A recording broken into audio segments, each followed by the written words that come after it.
नमस्कार हरि प्रेमियों, आपका हमारे YouTube चैनल में स्वागत है।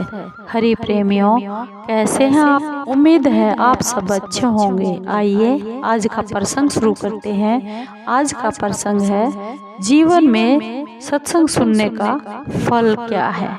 हरि प्रेमियों, उससे पहले अगर आप हमारे चैनल पर नए हैं तो प्लीज़ चैनल को सब्सक्राइब जरूर कर लीजिए और बेल आइकन को जरूर दबा लीजिए ताकि आप तक हमारे सारे नोटिफिकेशन पहुंच सके। हरि प्रेमियों, आपका एक भी सब्सक्राइब हमारे लिए बेहद मायने रखता है। आइए सुनते हैं सत्संग सुनने का क्या फल है। हरि प्रेमियों, एक बार देव ऋषि नारद भगवान विष्णु के पास गए और प्रणाम करते हुए बोले, हे भगवान, मुझे सत्संग की महिमा सुना दीजिए। सत्संग की महिमा क्या है? भगवान विष्णु मुस्कुराते हुए नारद से बोले, नारद, तुम यहाँ से आगे जाओ। वहाँ पर इमली के पेड़ पर एक रंगीन प्राणी आपको मिलेगा। वह सत्संग की महिमा बहुत अच्छे से जानता है और वो ही आपको सत्संग की महिमा भी समझाएगा। नारद जी खुशी खुशी इमली के पेड़ के पास चले गए और गिरगिट से बातें करने लगे। उन्होंने गिरगिट से पूछा, सत्संग की क्या महिमा है? सवाल सुनते ही वह गिरगिट पेड़ से नीचे गिर पड़ा और छटपटाते हुए अपने प्राण छोड़ दिए। नारद जी आश्चर्य में भरकर वहां से लौट गए और भगवान श्री विष्णु को सारा हाल सुना दिया। भगवान ने मुस्कुराते हुए कहा, इस बार तुम नगर के उस धनवान के घर चले जाओ और वहां जो तोता पिंजरे में बंद है वह आपको दिखाई देगा। आप उस तोते से सत्संग की महिमा पूछ लेना। नारद जी थोड़ी देर में ही वहां पर पहुंच गए और तोते से बोले, हे तोते, सत्संग का क्या महत्व है? सत्संग की क्या महिमा है? आप मुझे बता दीजिए। थोड़ी देर बाद ही तोते की आंखें बंद हो गई और तोते के भी प्राण पखेरु उड़ गए।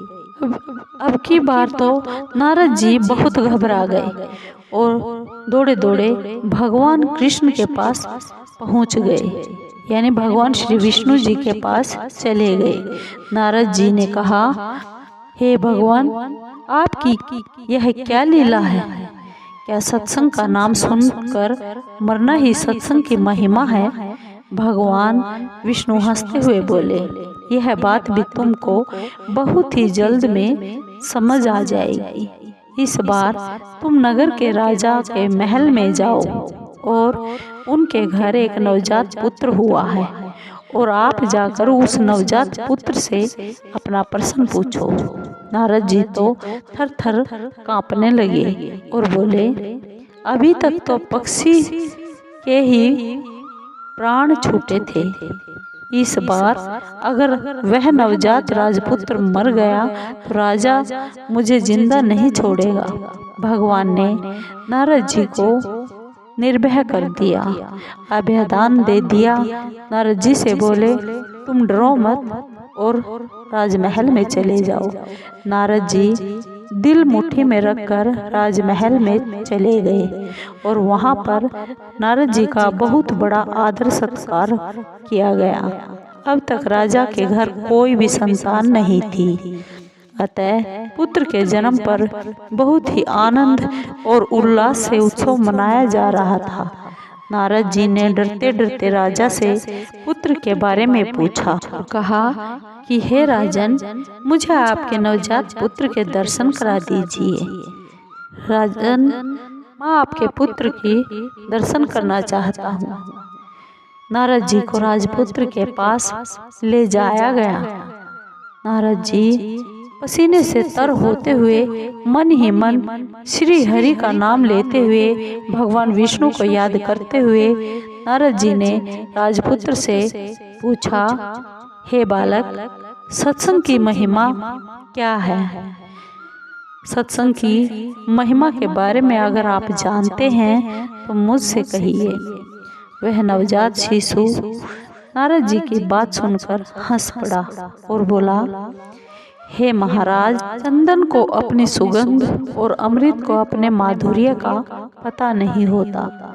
ऐसे ही आप अपनी महिमा नहीं जानते, इसलिए आप मुझसे ये पूछ रहे हैं। वास्तव में आप ही के क्षण मात्र के संग से मैं गिरगिट की योनि से मुक्त हो गया था और आप ही के दर्शन मात्र से तोते की शूद्र योनि से मुक्त होकर अब इस मनुष्य जन्म को पा सका हूँ। आपके सानिध्य मात्र से मेरी कितनी सारी योनियां कट गई हैं और मैं सीधे इस मानव तन में ही नहीं पहुँचा बल्कि एक राजपुत्र भी बना हूँ। यह सत्संग की अद्भुत प्रभाव ही तो है।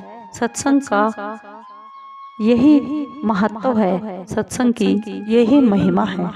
बालक बोला, मुझे आप आशीर्वाद दे दे कि मैं इस मानुष जन्म के परम लक्ष्य को पालूं जिसके लिए ये मनुष्य जन्म मुझे मिला है। नारद जी ने खुशी खुशी उस नवजात बच्चे को आशीर्वाद दिया और भगवान श्री विष्णु के पास जाकर सब कुछ बता दिया। भगवान ने कहा, सचमुच सत्संग की बहुत बड़ी महिमा है। सत्संग की महिमा का पार नहीं पाया जा सकता। संत का सही गौरव या तो संत ही जानते हैं या फिर उनके सच्चे प्रेमी भक्त ही जानते हैं। इसलिए जब कभी मौका मिले सत्संग का लाभ जरूर ले लेना चाहिए। क्या पता किस संत या फिर किस भक्त के मुख से निकली हुई बात जीवन सफल कर दे। हरि प्रेमियों, आप भी सत्संग जरूर किया कीजिए, इससे आपका जन्म भी सफल हो जाएगा। हरि प्रेमियों, आपको ये वीडियो, ये सत्य कहानी कैसी लगी? हरि प्रेमियों, अगर आपको ये अच्छी लगी हो तो प्लीज़ चैनल को सब्सक्राइब कीजिए, लाइक कीजिए, शेयर कीजिए और कमेंट ज़रूर कीजिए। धन्यवाद हरि प्रेमियों। जय श्री हरि, जय श्री कृष्ण।